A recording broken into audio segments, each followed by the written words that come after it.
I want to tell you about the future of money. Let's start with a story about this culture that lived in Micronesia in the early 1900s called the Yap. Now, I want to tell you about the Yap because their form of money is really interesting. They use these limestone discs called rye stones. Now, the Yap don't actually move these rye stones around or exchange them the way that we do with our coins because rye stones can get to be pretty massive. The largest is about 4 tons and 12 feet across.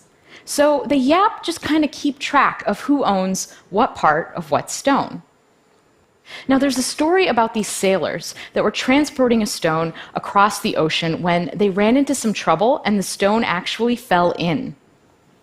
Now, the sailors got back to the main island and they told everyone what had happened. And everyone decided that actually, yes, the sailors had the stone and why not? It still counted, even though it was at the bottom of the ocean. It was still part of the Yap economy. Now, you might think that this was just a small culture 100 years ago, but things like this happen in the Western world as well, and the Yap actually still use a form of these stones. In 1932, the Bank of France asked the United States to convert their holdings from dollars into gold. But it was too inconvenient to actually think about shipping all of that gold over to Europe. So instead, someone went to where that gold is being stored, and they just labeled it as belonging to France now. And everyone agreed that France owned the gold. It's just like those rye stones. The point I want to make with these two examples is that there's nothing inherently valuable about a dollar or a stone or a coin. The only reason that these things have any value is because we've all decided that they should. And because we've decided that, they do. Money is about the exchanges and the transactions that we have with each other. Money isn't anything objective. It's about a collective story that we tell each other about value, a collective fiction. And that's a really powerful concept. In the past 2 decades, we've begun to use digital money. So I get paid via direct deposit, I pay my rent via bank transfer, I pay my taxes online, and every month a small amount of money is deducted from my paycheck and invested in mutual funds in my retirement account. All of these interactions are literally just changing ones and zeros on computers. There's not even anything physical like a stone or a coin. Digital money makes it so that I can pay someone around the world in seconds. Now, when this works, it's because there are large institutions underwriting every 1 or 0 that changes on a computer. And when it doesn't, it's often the fault of those large institutions, or at least it's up to them to fix the problem. And a lot of times they don't. There's a lot of friction in the system.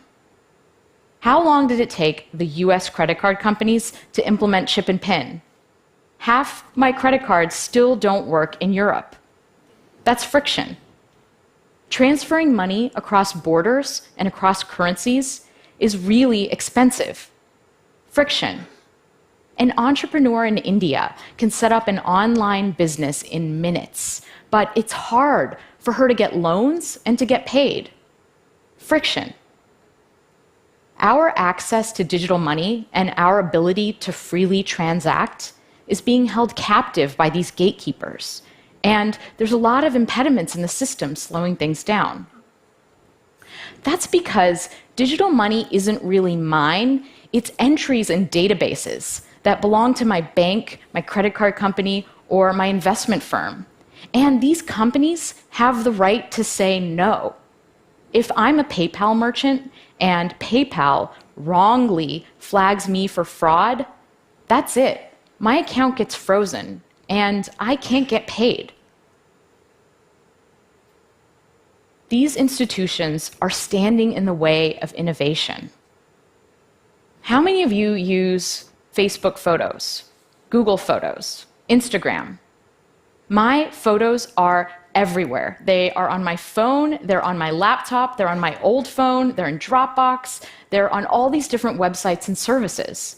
And most of these services don't work together. They don't interoperate. And as a result, my photo library is a mess. Now, the same thing happens when institutions control the money supply. A lot of these services don't interoperate, and as a result, this blocks what we can do with payment, and it makes transaction costs go up. So far, we've been through two phases of money. In an analog world, we had to deal with these physical objects, and money moved at a certain speed, the speed of humans. In a digital world, money can reach much farther and is much faster, but we're at the mercy of these gatekeeper institutions.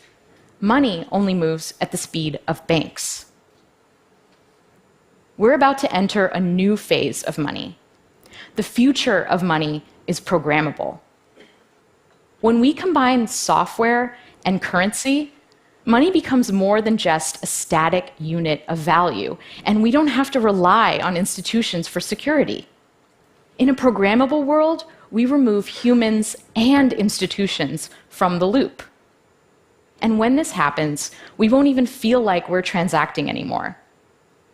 Money will be directed by software, and it will just safely and securely flow. Cryptocurrencies are the first step of this evolution. Cryptocurrencies are digital money that isn't run by any government or any bank. It's money designed to work in a world without intermediaries. Bitcoin is the most ubiquitous cryptocurrency, but there are hundreds of them. There's Ethereum, Litecoin, Stellar, Dogecoin, and those are just a few of the more popular ones. And these things are real money. The sushi restaurant down my street takes Bitcoin. I have an app on my phone that I can use to buy sashimi. But it's not just for small transactions. In March, there was a transaction that moved around 100,000 Bitcoins. That's the equivalent of 40 million US dollars. Cryptocurrencies are based on a special field of mathematics called cryptography. Cryptography is the study of how to secure communication, and it's about two really important things: masking information so it can be hidden in plain sight, and verifying a piece of information's source. Cryptography underpins so many of the systems around us, and it's so powerful that at times the US government has actually classified it as a weapon. During World War II, breaking crypto systems like Enigma was critical to decoding enemy transmissions and turning the tide of the war. Today, anyone with a modern web browser is running a pretty sophisticated crypto system. It's what we use to secure our interactions on the internet. It's what makes it safe for us to type our passwords in and to send financial information to websites. So what the banks used to give us, trustworthy digital money transfer, we can now get with a clever application of cryptography. And this means that we don't have to rely on the banks anymore to secure our transactions. We can do it ourselves. Bitcoin is based on the very same idea that the YAP used, this collective global knowledge of transfers. In Bitcoin, I spend by transferring Bitcoin, and I get paid when someone transfers Bitcoin to me. Imagine that we had this magic paper. So the way that this paper works is I can give you a sheet of it, and if you write something on it, it'll magically appear on my piece as well. Now, let's say we just give everyone this paper, and everyone writes down the transfers that they're doing in the Bitcoin system. All of these transfers get copied around to everyone else's pieces of paper, and I can look at mine, and I'll have a list of all of the transfers that are happening in the entire Bitcoin economy.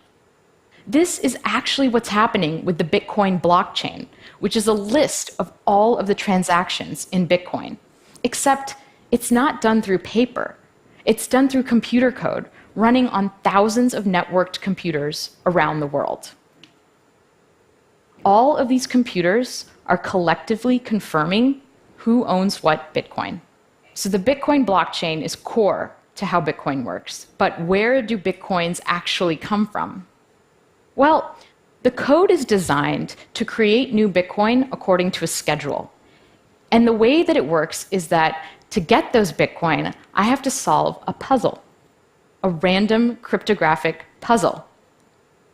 Imagine that we had 15 dice, and we were throwing these dice over and over again. Whenever the dice come up all sixes, we say that we win. This is very close to what these computers are all actually doing. They're trying over and over again to land on the right number. And when they do, we say that they've solved the puzzle. The computer that solves the puzzle publishes its solution to the rest of the network and collects its reward, new bitcoins. And in the act of solving this puzzle, these computers are actually helping to secure the Bitcoin blockchain and add to the list of transactions. Now, there are actually people all over the world running this software, and we call them Bitcoin miners. Anyone can become a Bitcoin miner. You can go download the software right now and run it on your computer and try to collect some Bitcoins.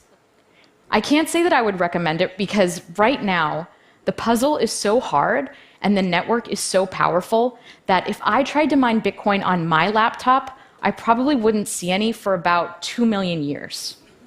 The miners, professional miners, use this special hardware that's designed to solve the puzzle really fast.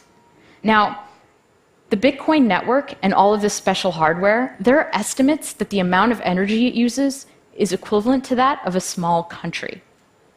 So the first set of cryptocurrencies are a little bit slow and a little bit cumbersome. But the next generation is going to be so much better and so much faster. Cryptocurrencies are the first step to a world with a global programmable money. And in a world with programmable money, I can pay anyone else securely without having to sign up or ask permission or do a conversion or worry about my money getting stuck. And I can send money around the world. This is a really amazing thing. It's this idea of permissionless innovation. The internet caused an explosion of innovation because it was built upon an open architecture. And just like the internet changed the way we communicate, programmable money is going to change the way we pay, allocate, and decide on value. So what kind of world does programmable money create? Well, imagine a world where I can rent out my healthcare data to a pharmaceutical company. They can run large-scale data analysis and provide me with a cryptographic proof that shows that they're only using my data in a way that we agreed, and they can pay me for what they find out. Instead of signing up for streaming services and getting a cable bill, what if my television analyzed my watching habits and recommended well-priced content that fit within my budget that I would enjoy? Imagine an internet without ads, because instead of paying with our attention when we view content, we just pay. Interestingly, things like micropayments are actually going to change the way security works in our world. Because once we're better able to allocate value, people will use their money and their energies for more constructive things. If it cost a fraction of a cent to send an email, would we still have spam? We're not at this world yet, but it's coming. Right now, it's like we're in a world that is seeing the first automobile. The first cryptocurrency, like the first car, is slow and hard to understand and hard to use. Digital money, like the horse and carriage, works pretty well, and the whole world economy is built on it. If you were the first person on your block to get a car with an internal combustion engine, your neighbors would probably think you were crazy. Why would you want this large, clunky machine that breaks down all the time, that lights on fire, and is still slower than a horse? But we all know how that story turns out. We're entering a new era of programmable money, and it's very exciting, but it's also a little bit scary. Cryptocurrencies can be used for legal transactions, just like cash is used for crime in the world today.